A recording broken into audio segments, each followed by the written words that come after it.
তো দেখো বন্ধুরা, আজকে যেহেতু রাত্রেবেলা রান্নাটা করছি, আজকে দুপুরবেলা ফ্রাইড রাইস করার জন্য নিরামিষভাবে রান্নাটা করা হয়েছিল, কিন্তু এখন যেহেতু বিকালবেলা মাছ আনা হয়েছে, তো মাছের মাথা দিয়ে দেখো করছি কিন্তু লাউ।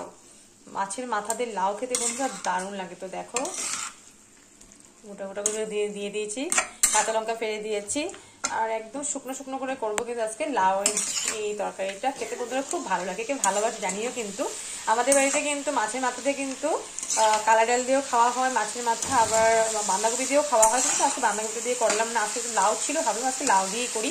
আর যে ঠান্ডা দিন চলে যাচ্ছে, ঠান্ডা দিন চলে গেলে কিন্তু আমার যেহেতু লাউটা একদম ভালো লাগে না, ঠান্ডা দিনে দেখবি লাউ তরকারি খেতে কিন্তু খুব ভালো লাগে। তো চলো ফটাফট করে বানিয়ে নিই। আর এদিকে কিন্তু মাছের তরকারিটা আমি বসিয়ে দিয়েছি, দেখতেই পাচ্ছ, তো লাল লাল করে কিন্তু মটরশুঁটি দিয়ে, আলু, তারপরে দিয়েছি শিম, আর দিয়েছি এক টুকরো বেগুন। যেহেতু বেগুন না দিলে না মাছের তরকারি যেহেতু এমন লাগে যে আমার একদম অসম্পূর্ণ থেকে যায়, সম্পূর্ণ হয় না, তো একটু করে দিয়ে দিয়েছি, এক টুকরো দিয়েছি এখানে বেগুন।